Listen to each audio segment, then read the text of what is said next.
এজন্য ভাই ও দোস্ত বুজুর্গ, আল্লাহ আমার সন্তানটাকে জাহান্নামের আগুন থেকে আমাকে বাঁচাইতে বলছেন। শুধু বলেই ক্ষান্ত নয়, আমাকে আল্লাহ জিজ্ঞাসা করবেন আমি দায়িত্ব পালন করলাম কি করলাম না। হাদিসের কিতাবের নাম সহিহুল বুখারী, হাদিস নম্বর 6653। আল্লাহর নবীর প্রিয় সাহাবী হযরত আব্দুল্লাহ ইবনে ওমর ইবনুল খাত্তাব রাদিয়াল্লাহু তাআলা আনহুমা আমাদেরকে হাদিস শুনাইতেছেন। তিনি বলেন, ক্বালান নাবিয়্যু সাল্লাল্লাহু আলাইহি ওয়াসাল্লাম, আল্লাহর রাসূল সাল্লাল্লাহু আলাইহি ওয়াসাল্লাম বলেছেন, এ উম্মত শোনো, আলা কুল্লুকুম রাইন, আলা কুল্লুকুম রাইন ওয়া কুল্লুকুম মাসউলুন আন রাইয়াতিহি। নবীজি বলেন, এ উম্মত, হে পুরুষ হে নারী, তোমরা সবাই মন দিয়া শোনো, তোমরা এক একজন দায়িত্বশীল, প্রত্যেকেই তোমরা দায়িত্বশীল রক্ষক। আর তোমরা কতটুকু দায়িত্ব পালন করেছো, কতটুকু রক্ষা ঠিক রেখেছো, এই প্রসঙ্গে কিয়ামতের দিন তোমাদের সকলকেই আল্লাহর সামনে আল্লাহর কাঠগড়ায় দাঁড় হতে হবে। আমি আমার সন্তানকে নিয়ে কি চিন্তা করছি, দিন নিয়া না শুধু দুনিয়া নিয়া, এটা আল্লাহর সামনে আমাকে জবাবদিহিতা ভাই করতেই হবে। আল্লাহর পয়গম্বর আমাদেরকে এরপরে কয়েক শ্রেণীর মানুষের নাম উল্লেখ করে করে শুনাইতেছেন। ফাল ইমামুল্লাযী আলান নাসি রাইন ওয়া হুয়া মাসউলুন আর রাইয়াতিহি। নবীজি বলেন, তোমাদের ইমাম ইমাম ইমাম তোমাদের প্রতিনিধি যারা আছে, ও ইমাম, ও প্রতিনিধি, ও মেম্বার, ও চেয়ারম্যান, ও এমপি, ও মন্ত্রী, ও রাষ্ট্রনায়ক, শোনো, ফাল ইমামুল্লাযী আলান নাসি রাইন, তোমাদের যার যেটুকুর দায়িত্ব তোমরা গ্রহণ করতেছো বা যেইটুকু দায়িত্বে আছো, ও ইমাম, তোমার মহল্লা তুমি সুন্দর করো। ইমাম, তুমি তোমার মহল্লাটাকে সুন্দর করো। ইমাম অর্থ প্রতিনিধি। ও ইমাম, আই মেম্বার সাহেব, তুমি তোমার ওয়ার্ডটাকে আল্লাহর পথে ফিরিয়ে আনো। ও মেম্বার সাহেব, তুমি তোমার ইউনিয়ন গুলো আল্লাহর পথে মানুষগুলোকে ডাকো, ফিরিয়ে আনো।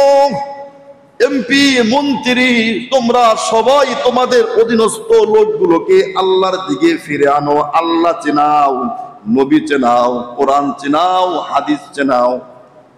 কেননা তোমাদের প্রত্যেককেই জিজ্ঞেস করা হবে, তুমি ইমাম, তুমি যে বেতন নিছো, তুমি তোমার সমাজের মানুষদেরকে, মুসল্লিদেরকে, সমাজটা সুন্দর করার জন্য কতটুকু মানুষের মধ্যে সময় দিয়েছো, কাজ করছো, বলো।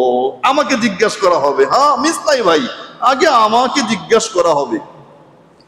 এজন্য আমি তো আমার সমাজটাকে সুন্দর করার জন্য যেটা আপনারা শুনতে মনে চাইবেন সেটাও বলবো, যেটা আপনারা শুনতে মনে না চাইবে, মনক্ষুণ্ণ হবেন, রাগ করবেন, ওটা কি বাদ দেব না ওটাও বলবো। বাদ দেওয়া যাবে? আমি চাইবো আমার সমাজটা, আমার অধীনস্থ সমাজটা সুন্দর হোক। আমি তো সুদ প্রসঙ্গেও বলবো, ঘুষ প্রসঙ্গেও বলবো, বেপর্দা সম্পর্কেও বলবো, ফাসিক সম্পর্কেও বলবো, মুনাফিক সম্পর্কেও বলবো, জান্নাতি সম্পর্কেও বলবো, জাহান্নামী সম্পর্কেও বলবো। ভালো লাগলেও বলবো, ভালো না লাগলেও বলবো। কেননা এটা তো আমার উপরে জিম্মাদারি। আল্লাহ আমাকে জিম্মাদারি দিয়েছেন। আল্লাহর সামনে ওই দিন আমাকেও আল্লাহর কাঠগড়ায় দাঁড়াইয়া হিসাব দিতে হবে। আমার হিসাবটা আল্লাহর সামনে আমাকে দিতে হবে। যে যেই সেক্টরে দায়িত্বে আছেন প্রত্যেকেই সেই সেক্টরের দায়িত্ব কতটুকু পালন করছেন, হ্যাঁ, আল্লাহর সামনে আপনাকে জবাব দিতে হবে। আল্লাহর পয়গম্বর এরপরে আরো সুন্দর করে আরেকজনকে বলেন, ওর রাজুলু রাঈন আলা আহলি বাইতিহি ওয়া হুয়া মাসউলুন আনহু। আল্লাহ নবী বলেন, প্রত্যেক পুরুষ সে তার স্ত্রী, সে তার পরিবার পরিজন, ঘরওয়ালাদের রক্ষক। আপনি আপনার ঘরের স্ত্রী, সন্তান, আরো যারা আছে আপনার অধীনস্থ, পুত্রবধূ থেকে শুরু করে যারা আপনার অধীনস্থ আছে, আপনি এদের প্রত্যেকের দায়িত্বশীল। তারা নামাজগুলো পড়তেছে কি পড়তেছে না, তারা আল্লাহর হুকুমগুলো মানতেছে কি মানতেছে না, তারা কোন কোন গুনাহের সঙ্গে জড়িত আছে, এই সবগুলো প্রসঙ্গে আল্লাহ আপনাকে ধরবেন, জিজ্ঞাসা করবেন, উত্তর আল্লাহর সামনে দিতে হবে। প্রত্যেক পুরুষ তার জবাবদিহিতা আল্লাহর সামনে করতে হবে। ঘরওয়ালাদেরকে আল্লাহর ভয় দেখাইছিল কি, কোরআন হাদিসের জ্ঞান শিক্ষা দিয়েছিল কি, আল্লাহ বলবেন।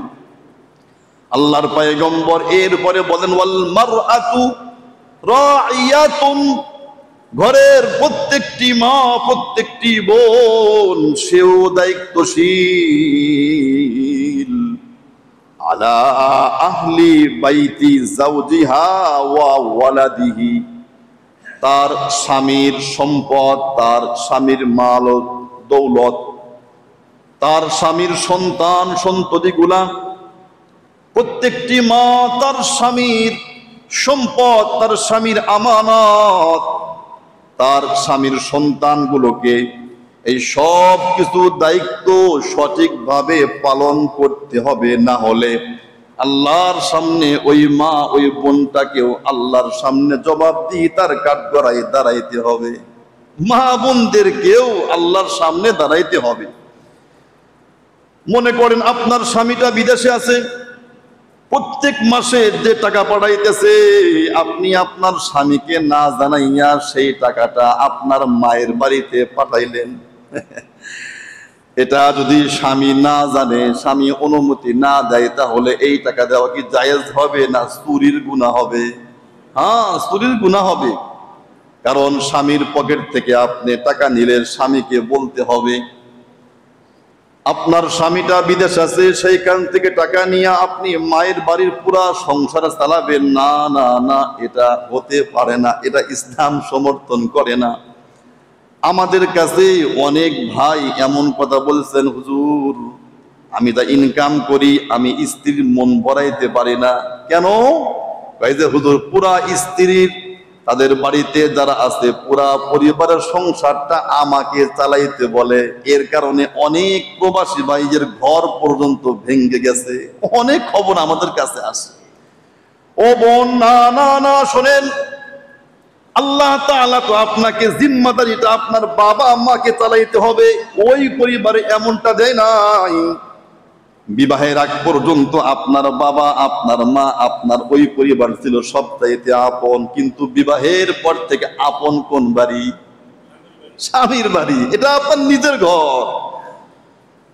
মেয়েটার বাড়ি সিরাজগঞ্জ, বিয়ে হয়েছে টাঙ্গাইল, মনে করেন এই মেয়েটা স্বামীর ঘরে মারা গেলে তারা কি দাফনটা সিরাজগঞ্জে দিবে? কই দিবে? তাহলে তো সব কিছুই তার এইখানে। এজন্য প্রত্যেকজন মা, প্রত্যেকজন বোনকে জিজ্ঞাসা করা হবে, তুমি তোমার স্বামীর সম্পদ, তুমি তোমার স্বামীর আমানত, তুমি তোমার স্বামীর সন্তানদের কতটুকু দ্বীনের ইলম শিক্ষা দিয়েছিলে, সবকিছুর হেফাজত তুমি কতটুকু করেছিলে। এটা বোনদেরকে আল্লাহর সামনে দাঁড়াইয়া জিজ্ঞাসিত হতে হবে। হ্যাঁ, উপায় নাই। ওয়া মাসউলাতুন আনহুম, জিজ্ঞাসা করা হবে প্রত্যেকটা বিষয়েই। ওয়া'আবদুর রাজুলি রাঈন আলা মালি সাইয়্যিদিহি,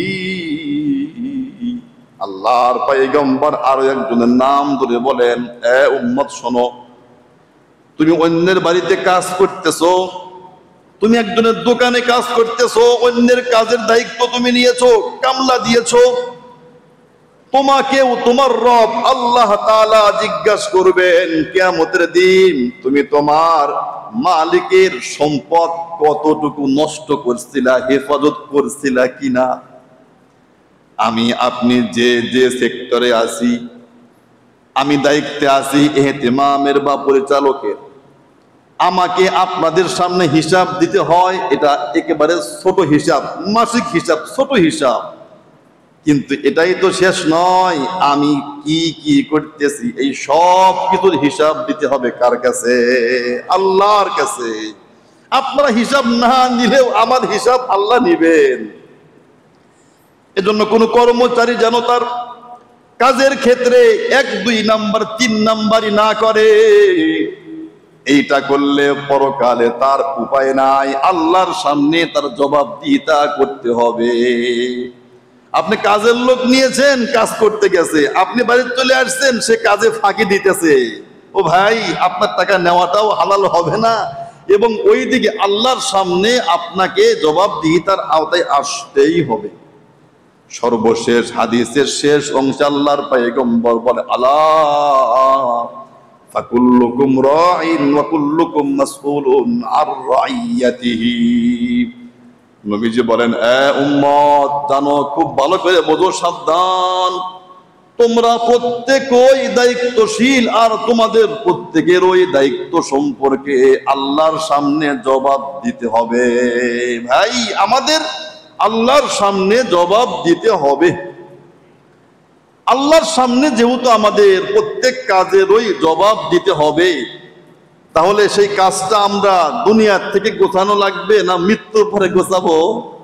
দুনিয়া থেকেই, এখন থেকেই গোছানো লাগবে। প্রত্যেকটি পদে পদে আমার কাজগুলো গুছাইতে হবে।